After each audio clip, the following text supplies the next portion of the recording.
boy is dangerous.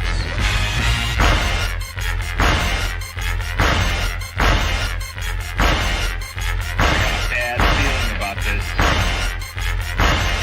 You don't seem to understand something.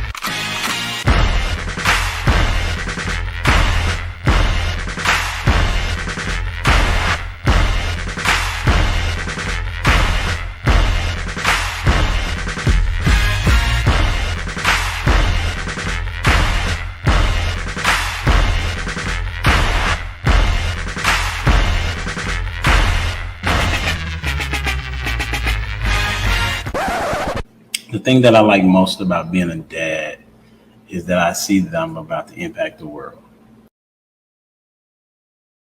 Yeah, what's up, man? How's it going? It's your boy, Humble Dad, aka Dr. Elijah Glenn, is what I'm going by this evening. And when I begin to do these particular conversations, where I don't ever, this is new for me, right? In the sense of just kind of deep diving a particular topic by myself. And I usually do this by myself, but I wanted to let people see how I come to the understanding or the idea or whatever my thought process is at the time of what it is that I'm thinking and how I and why I respond the way that I do. And so for what it is, I really appreciate the sanctity of marriage. And it is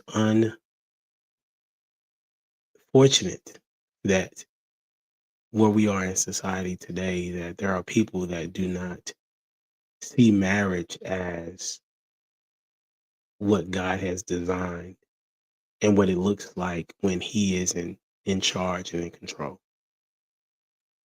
And I've been fortunate enough to experience. I don't know. I don't want to say. I don't know how to say it like that, uh, but I'll say it like this: God took home my first wife, and it was a very good marriage. God brought me another wife, and it is a very good marriage. And I know that if it had not been for me having an understanding of what marriage entails, I don't think that and I don't think that I would do a good job at being married.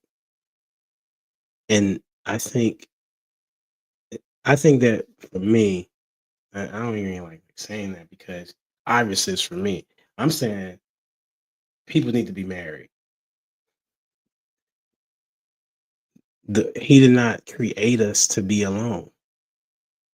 Yes, there are some individuals that will not um, have the opportunity to ever get married, but that's not really the design. People are saying that they're okay with it because of whatever reason, and we'll kind of go into it. I want to research with people what I see, right? And so I started off like this. I said, when did marriage start? And I use a little bit of Chat GPT only to show people what is going on in in the on the internet. But then I also want to provide the biblical perspective as well. So I'm going to uh, be sharing my screen. Okay, I'm gonna work on this. Let's see. I'm gonna have to be to the side. Okay,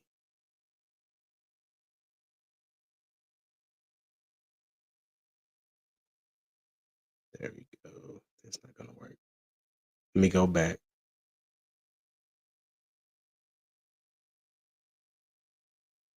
Okay. The question that I asked was, when did marriage start being under attack? Right. And there is article here that hopefully you can see, right?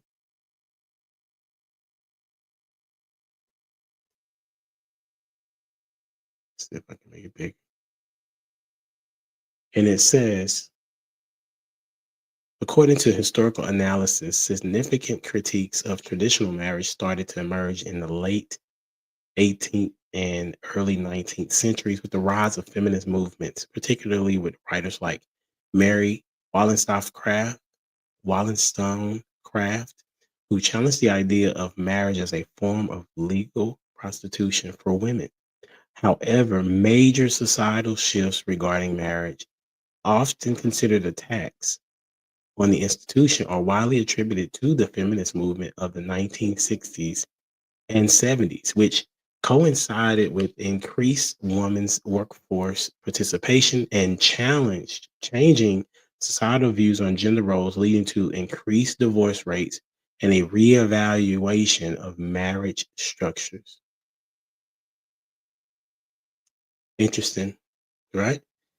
That it has been under attack based upon that particular reading and finding not really that long.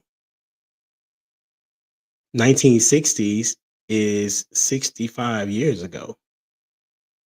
And so I said, okay, so when was the first marriage? And I asked that of Chat GPT, and I take it with a grain of salt.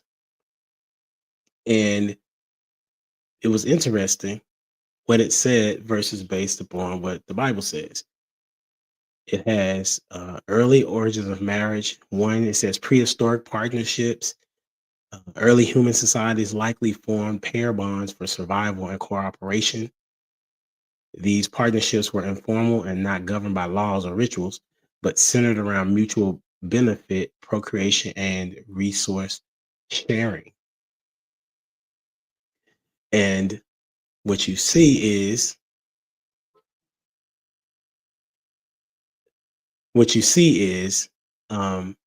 on the second part, it says institutional marriage around 2350. The first recorded evidence of marriage as a social and legal institution comes from ancient Mesopotamia. In this period, marriage contracts were formalized to establish alliances, ensure property rights, and secure lineage. Right. So there is in back even what they're saying in this Chat GPT, that marriage is an institution that was designed to help both parties, whether it was established to form alliances, to ensure property rights, as well as secure lineage, especially for men, right? Because marrying meant that this man could have, and this child would not be considered a bastard child, and they would also have access to their father's wealth or whatever it is that he had. Now, number 3 says the religious marriage is it goes back as ancient times. It says marriage became intertwined with religion in ancient civilizations such as Egypt, Greece, and Rome. Ceremonies were often overseen by priests, marking the union as sacred and binding.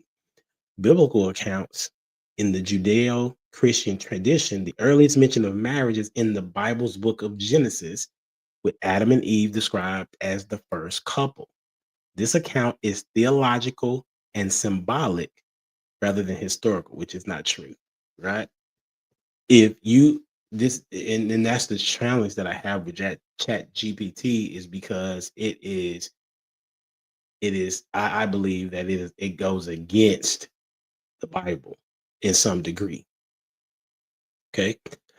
And so what it is that I'm saying that marriage has been a big deal for a very, very long time. And now all of a sudden, the past 60 plus years, now it is not as important. And so I was just wanting to understand why. And so I began to do the research. I look it up today, really, because I have these conversations about, you know, who's to blame, how can we fix it, and and I get into these arguments of things of that nature, and I don't. I like to dialogue. I really don't like to argue in the sense of where I'm getting heated and somebody else is getting heated. I like to have a healthy dialogue where two people are being able to share their thoughts as and being able to back up their points with information and not feelings. And sometimes I do lose my composure, and because I'm thinking that I'm providing good solid data and information, and sometimes I don't, because I may present from a place of feelings, but that's rare though. So anyway, as you can see, that the information leans more towards showing you that marriage was a big deal, and when it first started and why it started, God put it together. So if we look at it from the biblical transformation, you have Adam here, and he's tending to all the things that God has allowed him to tend to, and then God says everything is good, and then he says, well, it's not good for men to be alone. So he designs a woman, Eve. So there you have it, that God intended for us men not to be alone. One, for us to have companionship. Two, for us to procreate the earth. And and then that means that we are building his kingdom in the way that he sees fit. But what has happened is people have decided that they are going to do marriage how they want to do it, and then blame marriage for the reason that it did not go well.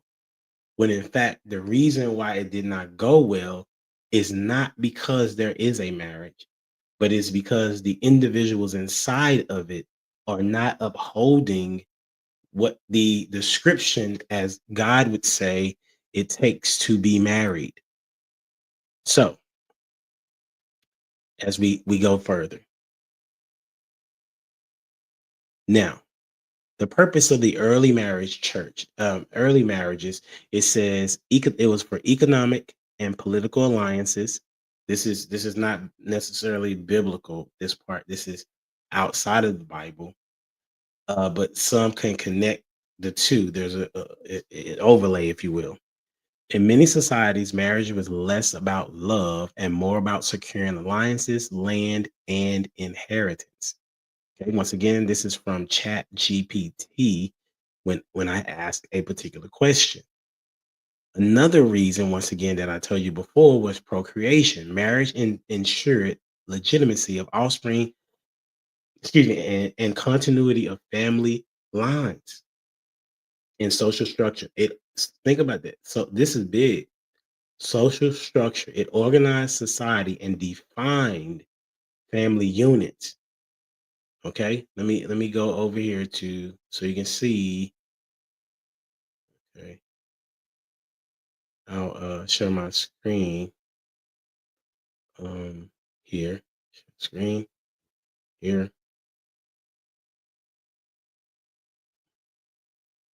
Okay, this is what you see. My bad.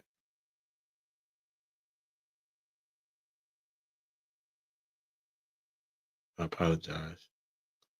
All right. So it says it here, social structure. It organized society and defined family unit. So for centuries, for centuries, people have been marrying to help society be very structured and to define family units. It has been that big of a deal. It was such a big deal, even during the thing that comes to mind is slavery. They were shipping families over, but they knew that if you could take the man out, that that means that there will be no covering for the woman. Every society understood that, not just then. And it happened throughout the course of history that they would take out the men and keep the women and children in some regard, but sometimes they would annihilate the the man and the children just so that the children would come up and want to do something to them.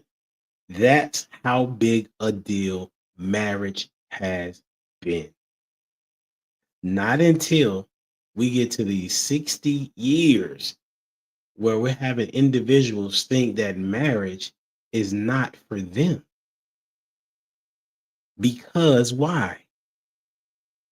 They both do not understand what God has designed.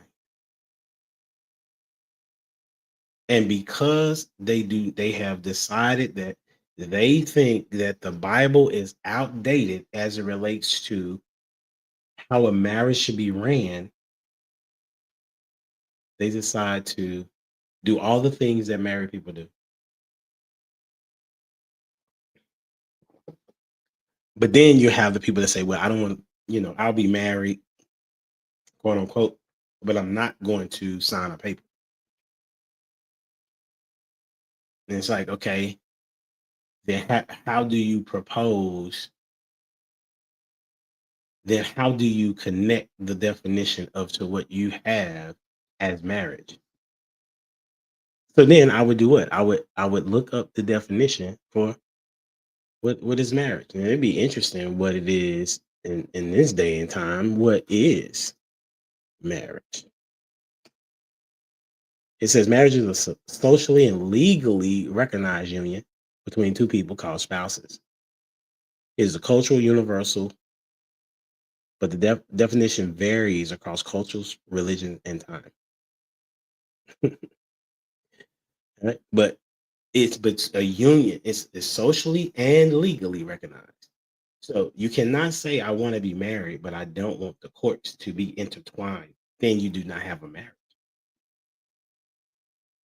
You don't. That's not what you have. You have two people coming together and saying they want to be together. That's not a marriage. So for individuals that are trying to outrun the definition and the job descriptions, you're making it worse for society. You are not making it better, especially these individuals whether it's the red pill community, whether it's these YouTubers um, that are single, talking to two people about being married or how to have a relationship. The Bible doesn't communicate to us about how to date. And I did a podcast on that before where I don't think that you should be dating. You should be putting yourself together to be prepared to be married. Otherwise, you're wasting time. What I mean by that is I'm not saying don't go to work. I'm not saying don't do your job. I'm not saying work on your character, your integrity. I am saying don't go out to places looking to fraternize with the opposite gender for companionship for a time. I am saying if you're going out there and you're ready to be with somebody or be somebody's person as a wife or a husband, that's when you need to start searching and looking and being and becoming that person. What I mean by that is, women, you need to be a wife and not start giving men wifely duties. I'm saying the same thing to men.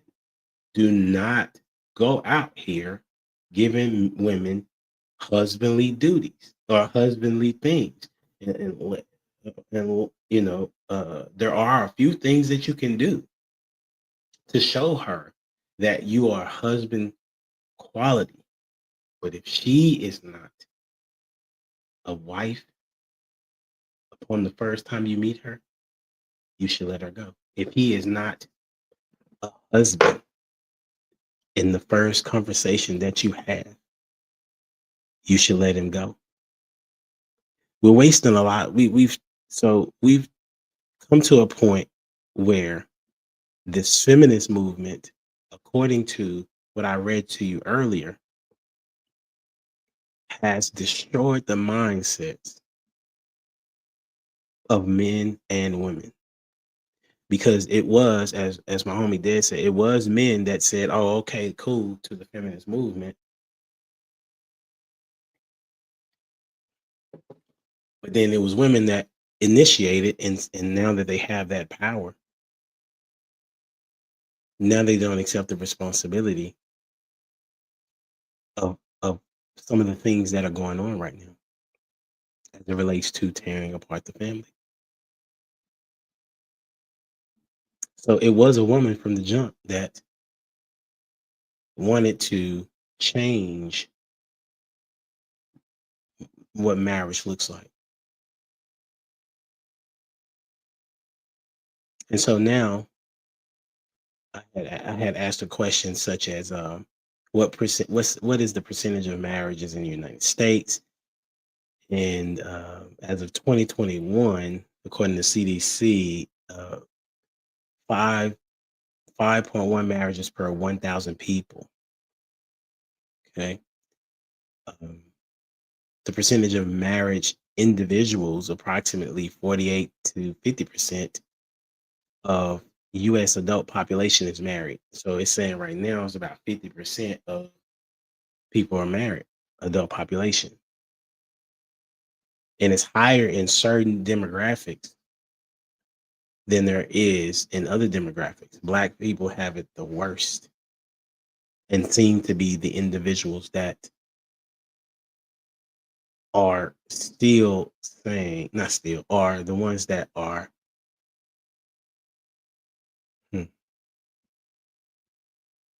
getting the short end of the stick.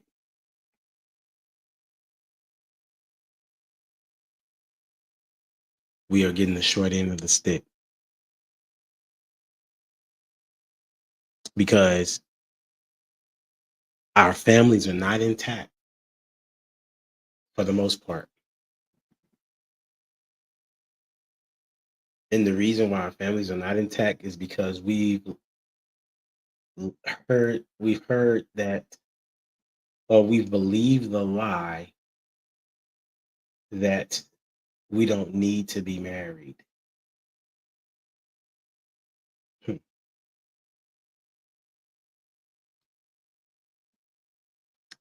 Or if we're going to get married, we need to get married, when we got everything together. You'll never have everything together being married. In the Black community, it's very frustrating for me because to believe that we were once doing a really good job at being married before the civil rights movement and before the feminist movement, even during Jim Crow, we were doing well, to now we are at the bottom. And people ask why. Are they asking why? Maybe it's just me asking why. Maybe it's just me asking why. Or a few of us are asking why. Because now you have individuals saying, don't shame me for not being married. Well, I don't want to shame you for not being married. I don't want to discourage you from not wanting to be married, but just know that marriage is good. And that is according to that's according to the scriptures. It's even according to other religions. It is beneficial to the functionality of society.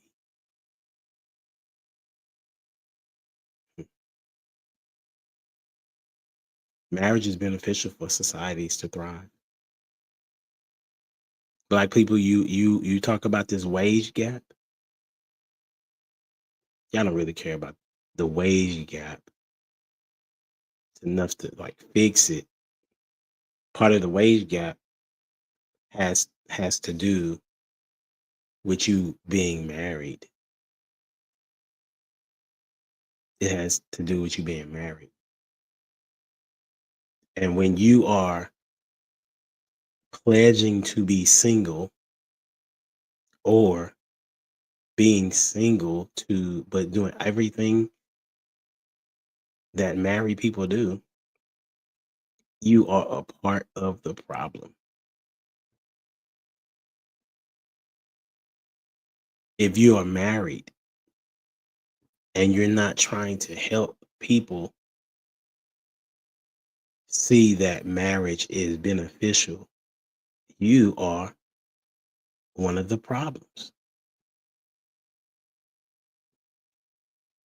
I'm saying, man, this is bothersome to me that individuals think they know something just because of how they feel. Your feelings don't provide what truth is. Truth define what truth is. God is the author of the truth, disseminated through the text, lived out as Jesus, and then returned to us to hear it in the Holy Spirit. Marriage is good for you, for your children, for your community, for God's kingdom. Stop avoiding that you may have to work on yourself to be marriageable.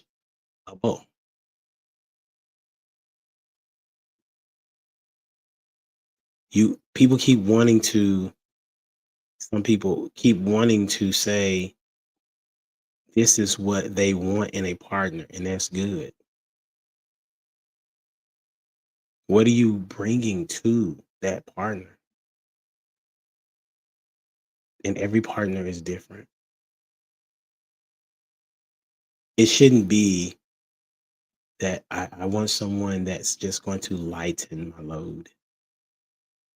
It might be, but that should not be a priority.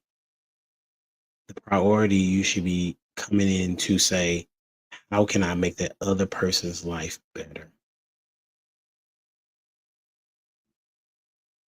How can I make his or her life better?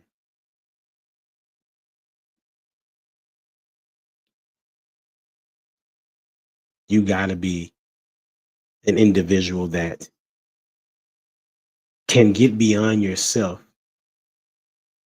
and see the vision that is for not just you. Like I don't have to talk to people about marriage. Like I don't have, you know, I think I would be being disobedient though, you know, because think about this.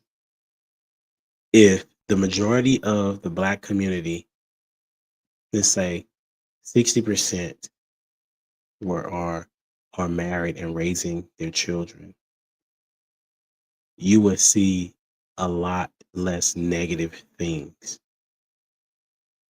You would see that entertainment would have to be different. Whether it's music, movies, you would see that it would be different. You will see the participation in certain things would be different.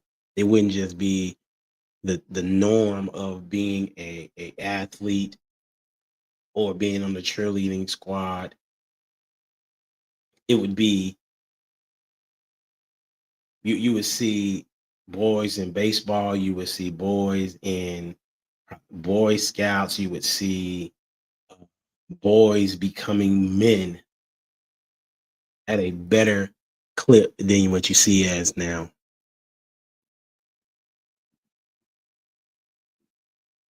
And so I'm here to help. I'm here to help you as a man become a better husband. And I'm here to help you, woman, to be a better wife. You may say, what makes you qualified to tell me what to do? My goal is to operate from the Bible, the practicalities of the scriptures, as well as use the things that have worked for me. Like I said, I had the honor to be husband to Janeerd Glenn. She was a lady who, coming out of high school, going into college, did not think or see herself to be someone that would be married, because she was told something different. And not until she met me did she think about being married. And I wasn't even marriageable at that time, but I had a plan of action of what it is that I wanted to do with my life to some degree. I worked hard, played hard too, you know. And so we went on our journey, and I learned through being around other married men, young married men. I think ages were 23, 24, 25. In that Bible, most of the individuals that were married were under 27, you know, and we was on fire for Christ. And I only really know of one, two that I can envision right now, maybe three that are not married to this day. Five, because there's somebody that lost somebody, but they were still married though, until death do them part. And so marriage has, like I said, so with Jen, marriage was not a thing to be attained until she met me. So I'm saying that for men, that even when I wasn't looking for a wife, but how I was living, God planted somebody in my life that I was not even thinking would be my wife.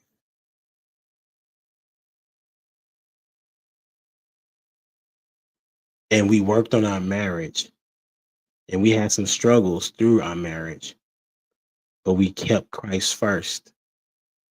And we have 4 beautiful children in that union.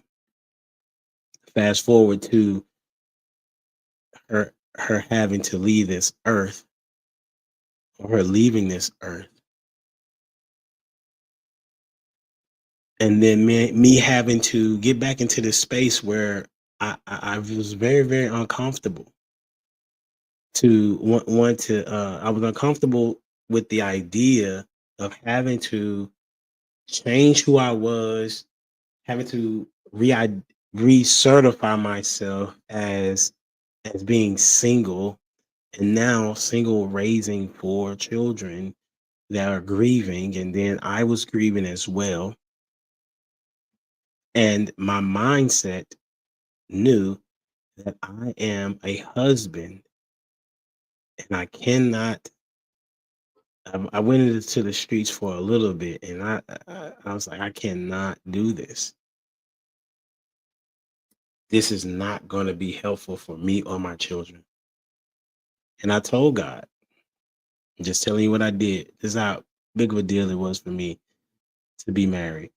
And I appreciate Jen giving me the freedom when we were married, and she told me during the time that we had a conversation that she would want me, if something happened to her, she would want me to be remarried and make sure that they love our kids.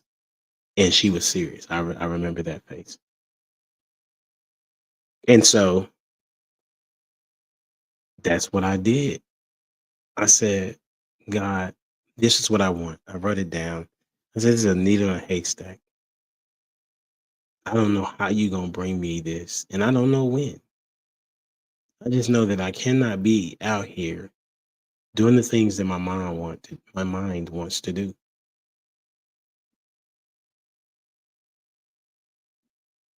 And he sent me Kendra. And I am grateful, because her life has impacted me in a big way. I have my real estate license as a result of her continuing to push me. These podcasts that I do, she is a major supporter of it. She loves my children as her own.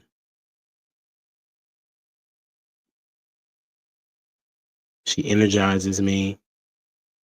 She makes me laugh every day. She helps me in my communication. She's intelligent. She's beautiful. She's fine in a mug. She loves me like crazy.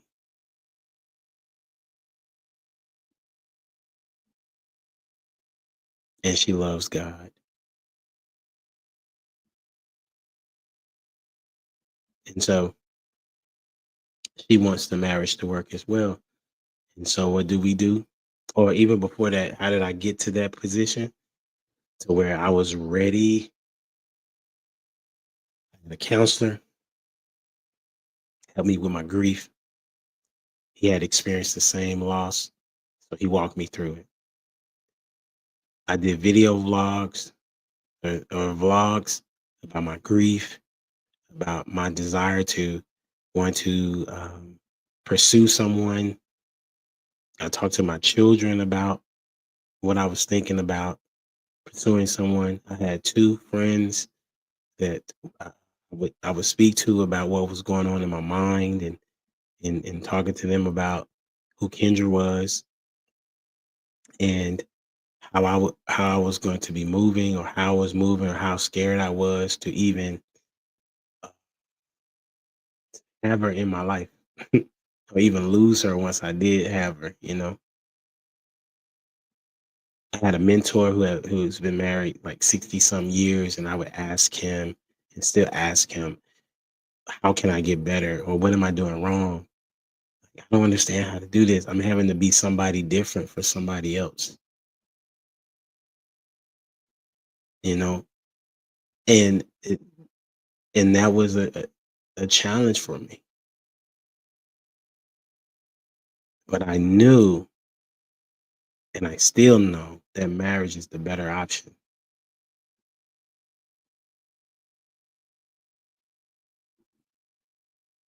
And I had lost a lot, but he is helping me rebuild it. And I get down sometimes about that. I'm not I'm not where I wish I would have been, or where I think I would have been if things did not happen, XYZ, shout out, whatever, right? But he has never forsaken me. And I don't know how you operate. I think that a lot of people that say they believe in Christ do not move in that way.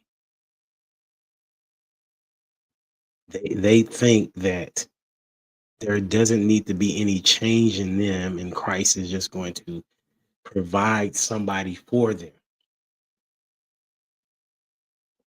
You got to do work. You got to get yourself around individuals that are marriage-minded individuals.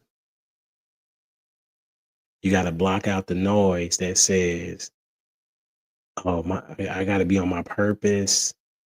I, I'm cool with being single. Um, yeah, be single for a moment, but get yourself together to be prepared to be married, because it's going to be better for you and them, because you are going to help somebody else become great. Think about that. You're going to help somebody else become better. I love that my wife tell me that I make her better, and the things that she says that I've imparted into her. I love that I help her. You know, I've become better because of her. My swag is a result of my wife to some degree. I've always had a little bit of arrogance, a little bit, but my wife put a battery in my back. Hmm, Appreciate that, sweetie. And to have children that look forward to me coming to the house, they don't have to set up an appointment with their mom to see when I'm gonna come get them, or I have to set up an appointment with somebody to go get them. None of that. I'm here. I've been here. Day one. I'm in the house. Well, I had to work a lot, but you know what I'm saying. But when I would get home, and when I do get home, I try to spend time with them. Today I did what? Well, yesterday, got a new 11-year-old, and seeing him grow, because I'm in the house, I get to see it. I get to nurture him. I get to yell at him. I get to uh, teach him. I get to, do all the things that are necessary to raise him to be a really good man.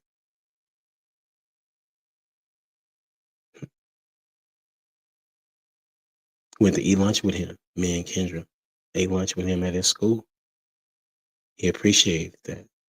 He is the one and only that gets to have lunch at school on his birthday. The others, their birthdays in the summer, so they don't get that particular luxury, but they get a different type of luxury, right? And so what I'm saying is that I get to be a part of my kid's life because I don't have outside children. Thank God. And so there are many of us black men that are raised, and there are black women that are raised without having their father in the household. It literally changes the dynamic of the kid, mentally, physically, spiritually. It's a healthier child. And for all of you out there that are willing to lay down with someone that is not your spouse, you're doing your kids a disservice. You're doing yourself a disservice. You're doing society a disservice for a moment of pleasure. Am I guilty? Yeah. That's why I'm telling you, as your elder statesman. When I got it together, though, things look different. So this is me on my rant. I appreciate y'all listening, and those that will listen. I'm looking to talk to people that are marriageable and marriage minded, because I want to have the conversation of what it is that you see that's going on in outside of marriages. Let's talk. Until next time, we out here. Deuces.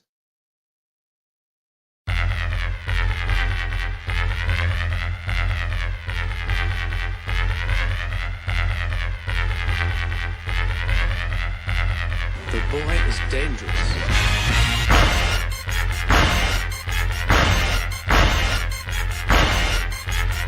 Bad feeling about this. You don't seem to understand something.